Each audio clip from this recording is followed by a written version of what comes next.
का स्वागत है। योग और स्वास्थ्य पर आधारित हमारे इस बेहद खास कार्यक्रम स्वस्थ विचार में मैं हूं आपके साथ आपका साथी प्रकाश।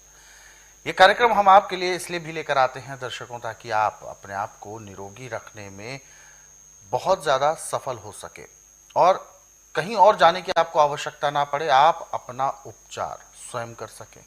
और लेकिन इसके लिए आपको अपने स्वयं से जागृत होना पड़ेगा, अपने अंदर चेतना जगानी होगी, अपने आप को आपको सजग रखना होगा, सावधान रखना होगा कि कब कौन सा रोग हमारे शरीर में प्रवेश कर सकता है, किन परिस्थितियों में हमें नुकसान हो सकता है।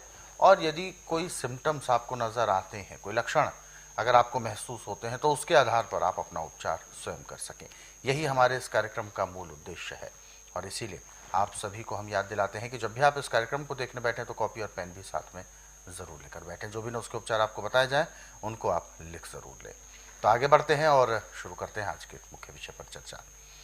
गुरुजी, आज के इस अंक में हम हल्दी जैसे एक महत्वपूर्ण वस्तु पर बात करेंगे, एक औषधि पर बात कर रहे हैं। लेकिन हमने बहुत तरीके की चीज़ें आपसे जानी हैं हल्दी के बारे में। आज मैं जानना चाहूँगा पुरुषों के लिए किस तरीके से हल्दी काम कर सकती है, या पुरुषों के लिए कैसे लाभदायक है। महिलाओं के लिए भी बहुत ज़्यादा लाभदायक है, बच्चों के लिए भी है, चोट के लिए भी है, हर चीज़ के लिए। लेकिन पुरुषों के पुरुषत्व के लिए बिल्कुल मैं इस बात पर इसलिए भी वजन दे रहा हूं क्योंकि पुरुष का सबसे ज़रूरी है गृहस्थ जीवन का अच्छा होना। तो ऐसे में पुरुषत्व को के लिए हल्दी किस प्रकार सहायक होती है? देखिए, यदि आपको पेशाब में धात आ रही है, बिल्कुल, और हल्दी को आप शहद में मिला के चाट रहे हैं, आपकी धात बंद हो गई। अच्छा। और यदि आपको आंतों के अंदर अल्सर पैदा हो गया, बहुत भयंकर दर्द होता है, उसमें खाया पिया पचता नहीं ठीक, जख्म बन जाते हैं। हाँ, उसको भी हल्दी भरती है। उसके लेने का तरीका भी शहद में ही है। अच्छा, शहद के साथ ही उसको भी लेते हैं। और जब पाचन शक्ति खराब हो जाए, पूरा काम नहीं कर रहे, तो हल्दी और शकरकंदी, शकरकंदी भून करके और उसमें हल्दी और नींबू का रस मिलाओ, उसके देने से उसका लीवर, पैंक्री और तिल्ली, गुर्दा जबरदस्त काम करता है। यानी जैसे कोई चीज़ कीचड़ में फंसी थी, निकाल ली, और वो पानी से धो के बिल्कुल साफ कर दी। जब उसकी ठंड भी निकल गई, कीचड़ भी निकल गया, तो कैसे भागती है वो, ऐसे शरीर के अंदर है।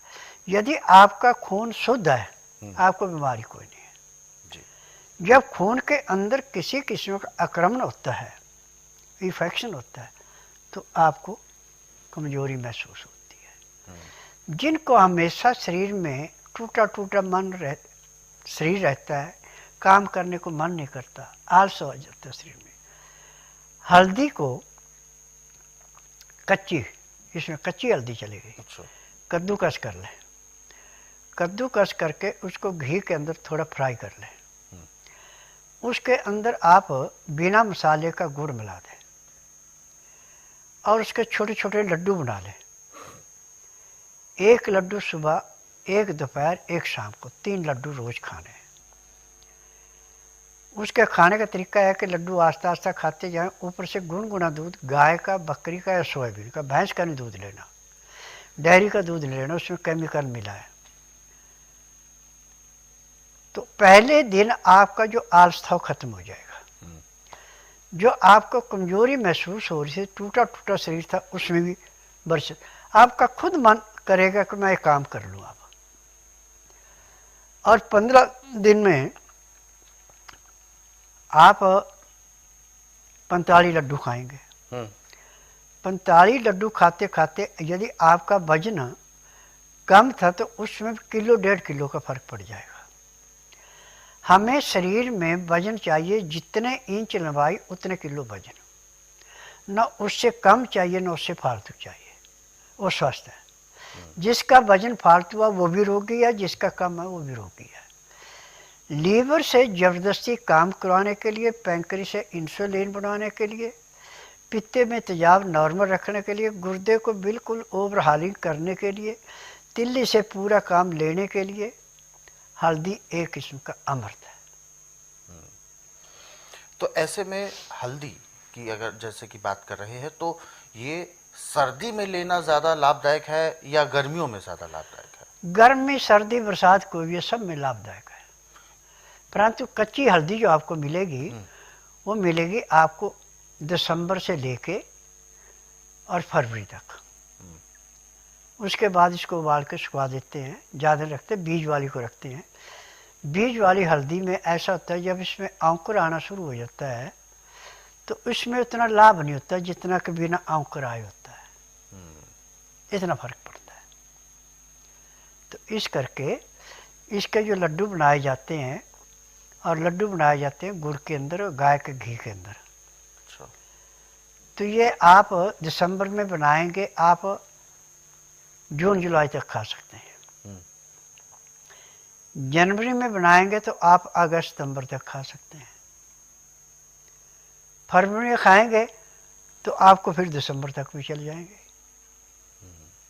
और तब तक फिर अगला सीजन आ जाता है। बिल्कुल। तो हल्दी यानी जैसा कि इसको हम क्या घर में भी इसको उगा सकते हैं? देखिए, जो अच्छी कुश्ती खेलने वाले पहलवान हैं अब तो पता नहीं क्या क्या खाते हैं। बिल्कुल बिल्कुल। ये दिसंबर से लेके और फरवरी तक 5-5, 4-4 किलो लड्डू बनाते थे। रोटी कम खाते थे, उसको ज़्यादा खाते थे, क्योंकि कुश्ती में नसें भी टूटती हैं। अच्छा। दबाव में खिंचाव पड़ जाता है और शरीर में दर्दें भी होती हैं। बिल्कुल, कोशिकाओं में भी हाँ, दिक्कत आती है। परंतु वो सब चीज़ को कंट्रोल रखती है हल्दी। अच्छा, उन सबको भी जोड़ती है। हाँ, रिकवर कर लेती है। हाँ, सारा कुछ जी। क्योंकि जैसा आपने बताया भी था कि जो चोट होती है बाहरी तौर पर, उसको तो हल्दी का लेप करके हम बिल्कुल ठीक कर सकते हैं। हमारे पिछले कार्यक्रमों में भी आपने बताई थी चोट के बारे में। और कोशिकाएं अंदर से अगर टूटी हैं उसको भी जोड़ती है, उसको भी जोड़ती है। हाँ।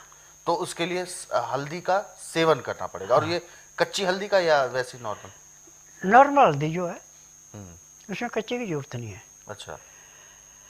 कच्ची हल्दी की जरूरत है यदि आपकी आंखों में इन्फेक्शन हो गया तो कच्ची हल्दी का रस निकाल के और कपड़ा भिगो करके और आँखों पर उसको बांध लो, तो आँखों का जितना भी कचरा है, जो भी इन्फेक्शन है, वो सारा ख़त्म कर देगी। और जिसकी आंखें बिल्कुल लाल थी वो बिल्कुल चांदी की भांति चमकेगी। ये भी हल्दी के अंदर गुण है। आँखों के विकार को वो सोख लेती है। हाँ, बिल्कुल। तो दर्शकों, हल्दी के बारे में तो जितना हम जानते जाएंगे, जितना हम इस कार्यक्रम में गुरुजी से पूछते जाएंगे, उतना ही हमें उसके बारे में अथाह ज्ञान मिलता रहेगा। क्योंकि एक अथाह सागर है और इसमें तो गोता लगाते जाए इसकी कोई थाह नहीं है। लेकिन समय की अपनी सीमा ज़रूर है। और ऐसे में जो उपचार आपको फ़िलहाल बताए गए हैं, इनको आप लिख ज़रूर लेंगे। और इस वजह से हम आपको याद भी दिलाते हैं, कॉपी पेन साथ में ज़रूर लेकर बैठा करें, क्योंकि महत्वपूर्ण नुस्खे उपचार हैं। और ये उपचार केवल आज या कल तक के लिए सीमित नहीं है, ये आपकी पूरी उम्र भर आपके साथ रहेंगे। और यदि इन उपचारों को आप अपने घर पर रेगुलरली करते हैं तो ये आगे आने वाली पीढ़ी तक भी पहुंचते हैं। आपने ध्यान दिया होगा, दादी नानी के जो नुस्खे हुआ करते थे, ये इसी तरीके से कैरी फॉरवर्ड होते थे आगे आने वाली जनरेशन में। परंतु आज के इस आधुनिक दौर में कहीं ना कहीं हम उन उपचारों से दूर होते जा रहे हैं।